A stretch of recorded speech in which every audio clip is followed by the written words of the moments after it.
Olha só, pessoal, eu vou falar novamente sobre ressonância, tá?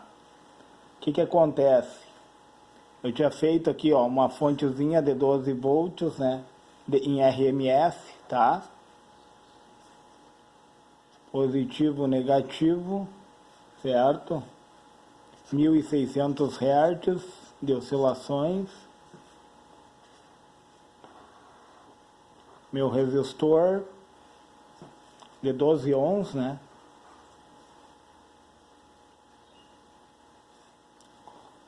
Daí eu tenho o circuito em série aqui, a bobina, né? Eu tinha botado de 10 mH. E o capacitor de 1 microfarad, né?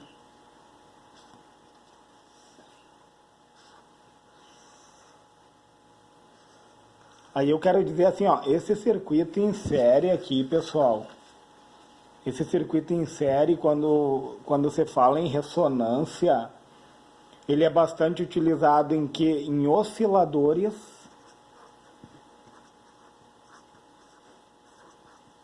e filtros, tá? É o uso dele, tá? Nessa configuração de série. Como eu tinha falado, né?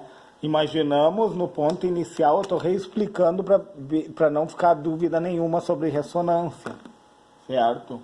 Vamos imaginar o ponto inicial, o capacitor carregado, pessoal.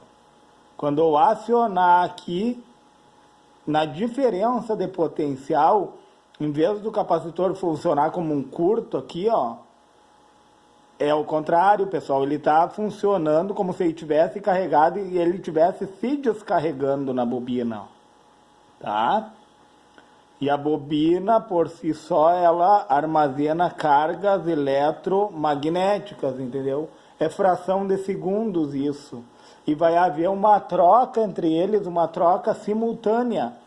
Como o capacitor está descarregado em fração de segundos também, a bobina vai suprir a carga do capacitor, se descarregando no capacitor. Um vai se descarregar no outro. E como eles são reatores no circuito, o que acontece? Eles se anulam. E daí, como eu tenho uma frequência alta aqui, ó, eu vou apresentar apenas o resistor, aqui, nesse caso aqui, ó, seria o resistor apenas no meu circuito, né? E a fonte de alimentação vai enxergar apenas o resistor aqui, ó. E nessa faixa de frequência aqui, ó, vai ressonar, vai trazer a ressonância no circuito. Entenderam, pessoal? Ficou bem claro que vai trazer a ressonância porque eles se anulam, e como eles são os únicos que funcionam de forma reativa, essa resistência é real aqui, pessoal. Enquanto que a resistência do capacitor e da bobina são reativas. Eles reagem conforme, ó, a fórmula está aqui, ó, da bobina, ó. Indutância. Indutância é uma reação, pessoal. É uma resistência que ela apresenta, entendeu? Quando eu falo em indutância, é reação. 2 vezes a constante, vezes a frequência, vezes a minha indutância, que é 10 mH, ó. Como eu tinha falado, quanto mais Henry tiver, mais armazenamento de carga a bobina vai ter. O que acontece? No momento que eles se anulam, como a bobina funciona como uma chave aberta para altas frequências, né? E para baixas frequências ela funciona como um curto-circuito, a bobina. E o capacitor faz o processo contrário, ó.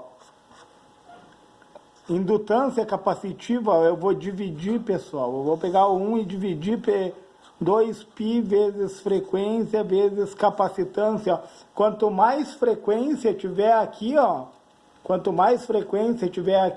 menor vai ser a resistência do capacitor. Entendeu? Vocês compreendem que a reatância capacitiva é um valor aqui, o 1, e quanto mais eu aumento o número de baixo, menor fica o número de cima? Concordo comigo? Quanto maior a frequência, quanto maior capacitância. Então, ó, quanto mais armazenamento tem um capacitor, menor resistência ele apresenta. Vocês entenderam?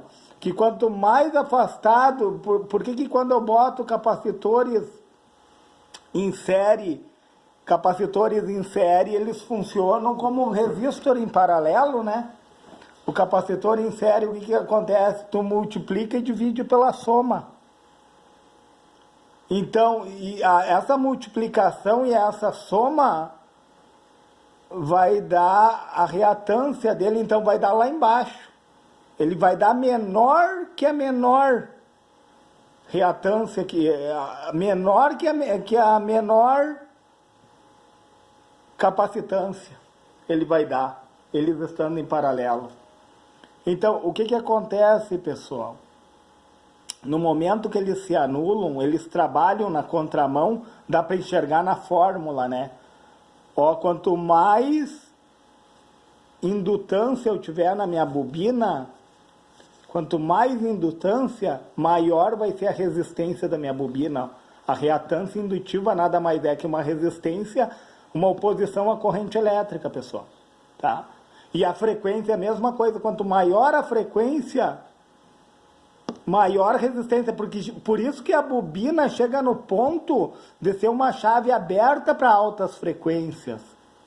E a constante aqui é a mesma para os dois. A constante, já diz, né? O 3,14 ele não muda.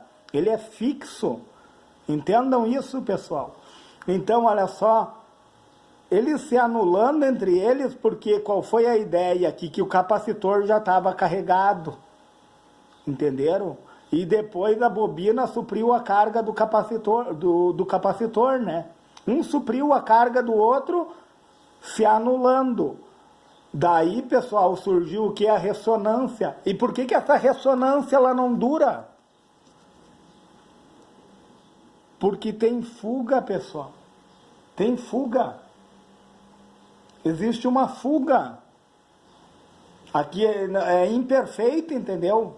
Se não fosse essa fuga, a ressonância seria eterna, as percas, né? Eu diria assim, fuga as percas, né? Se não tivesse essa fuga entre eles aqui, ó, ia ser eterna aquela ressonância ali, ó. Só que daí, como tem as fugas, ela vai tendendo a zero até acabar. Então, o circuito em série para sinais fora da faixa de ressonância, ele apresenta alta impedância, pessoal. Alta impedância, alta resistência. Então acaba ficando só o que aqui? A resistência. No final das contas fica só esse resistor nesse dado momento, né? No momento que eles se anulam. É por esta causa que acontece a ressonância. E no circuito paralelo, vocês veem, ó, em série, quando tu botar uma bobina e um capacitor em série, eles são muito utilizados para osciladores e para filtros, certo, pessoal? E daí, no caso, em paralelo, vamos fazer aqui embaixo em paralelo, o mesmo circuito, tá? O mesmo circuito de 12 volts é RMS, tá, pessoal? 1600 Hz. O mesmo circuito eu vou fazer, eu só vou fazer dessa forma aqui, pessoal, porque não coube aqui, ó. Vamos botar eles em paralelo, então. O capacitor e a bobina em paralelo, tá? O capacitor e a bobina, certo? Então, o que acontece? O capacitor também tem 1 microfarad e a bobina com 10 milihenry. Da mesma forma, o capacitor vai descarregar, a única coisa que eles estão em paralelo, né, pessoal? Aí muda o formato. Aí, aquilo que esse aqui fazia, esse aqui não faz, eles vão na contramão. O paralelo e o série vão na contramão um do outro. Enquanto que esse daqui, ó, apresenta alta impedância para as frequências fora da ressonância, esse aqui vai apresentar alta impedância para as frequências de ressonância. Então esse circuito em paralelo aqui, ó, ele é muito utilizado para osciladores